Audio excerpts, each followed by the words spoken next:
Dadako po tayo dyan sa may Kamara de Representantes. Babaguhin daw po ng naturang kapulungan ang impeachment rules para iayon sa konstitusyon. Ayon po yan kay House Senior Majority Leader Lawrence Defensor. Kaugnay niyan, kumuha pa tayo ng karagdagang detalye mula kay Bombo Annalise Soberano. Babaguhin ng House of Representatives ang mga patakaran nito sa impeachment upang mas malinaw na maayon ang mga ito sa saligang batas at sa layunin din ng mga gumagawa nito. Nilinaw rin ng Kamara na wala itong ginagawa grave abuse of discretion at bagamat iginagalang ang Korte Suprema, hindi ito dapat magdikta sa mga patakaran ng Kongreso. Ito ang inihayag ni House Senior Deputy Majority Leader at Iloilo Representative Lawrence Defensor na siya rin ang namumuno sa komiteng nagre-rebisa ng House Rules.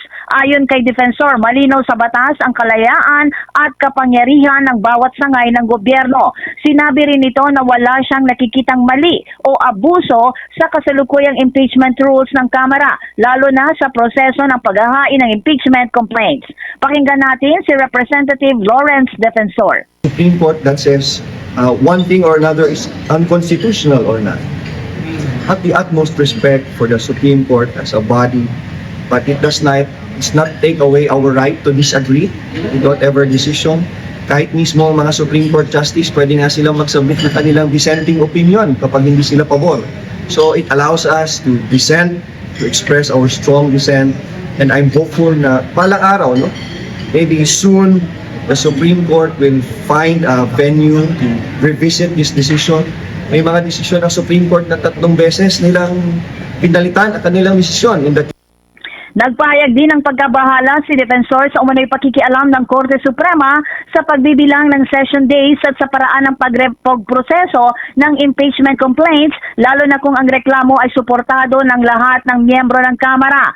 Anya, hindi dapat dinidiktahan ng Korte Suprema kung paano binibilang ng House of Representatives ang session days at kung paano nila pinoproseso ang impeachment.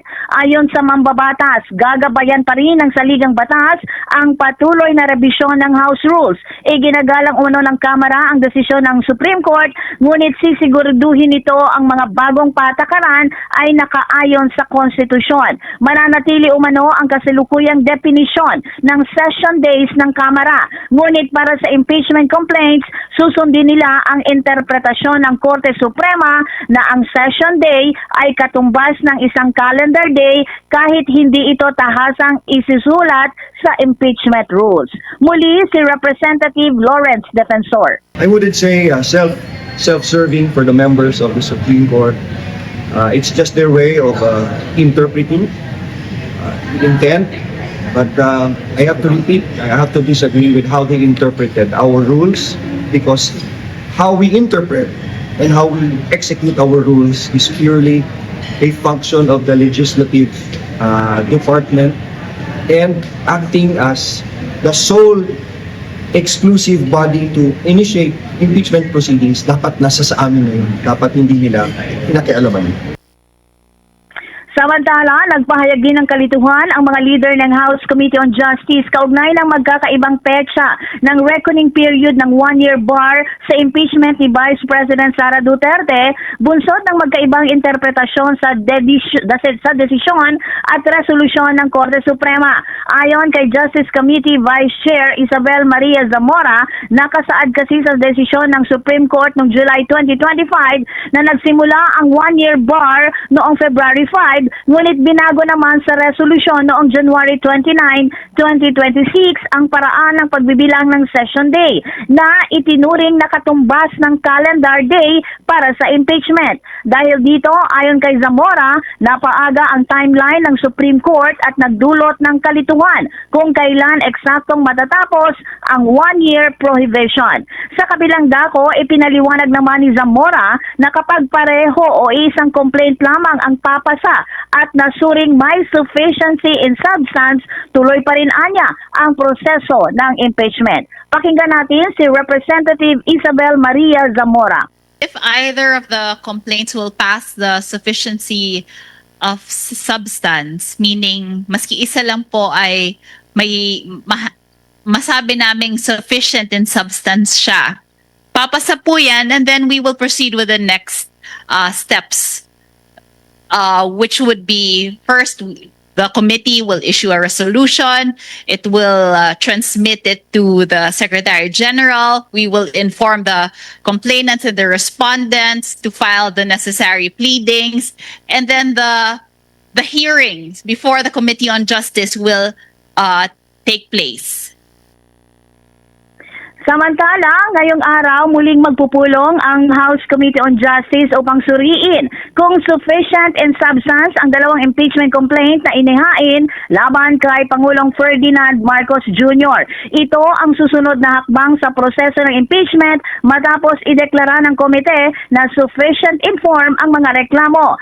Sa pagdinig, tatalakayin ng komite kung ang mga alegasyong nakasaad sa mga reklamo ay may sapat na nilalaman at malinaw na batayan upang patunayan na may posibleng paglabag sa mga grounds para sa impeachment na nakasaad sa saligang batas tulad ng betrayal of public trust, graft and corruption at iba pa.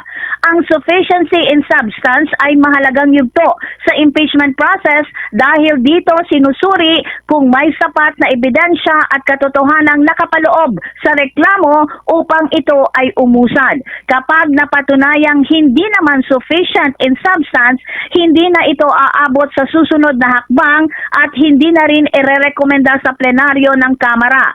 Kung mapagpasyahang sufficient in substance ang mga reklamo, maaari na itong i-endorso sa plenaryo para sa karagdagang aksyon ng House of Representatives. Pakinggan naman natin ang naging pahayag ni Justice Committee Chairman, Representative Jervil Jinky Beatrix Luistro. Pertaining to taking up together. I am pertaining to transmittal of both complaints, no? So right now, it is considered as consolidated already because as you can see, we are taking up both complaints in one proceeding. But as to the physical consolidation of the grounds, the causes of action, the offenses, I believe that this will happen along with our determination of the existence of probable cause in line with the preparation of the articles of impeachment. Si Justice Committee Chairman, Representative Jervil Jinky Beatrix Luistro. Alas 10 ngayong umaga, Bombo Genesis, muling magpupulong ang House Committee on Justice at dito nga tatalakayin kung may sufficiency in substance ang dalawang inihaing complaint laban kay Pangulong Marcos. Bombo Anali Montaño Soberano nag-uulat. And this is Bombo Radio Philippines, the #1 and most trusted source of news and information. Basta Radio, Bombo! For the most trusted source of news and information, visit our website at www.bomboradio.com. Follow us on Bombo Radio mobile app, Facebook, YouTube, TikTok, and X, formerly Twitter. Like, share, and stay connected. Anytime, anywhere.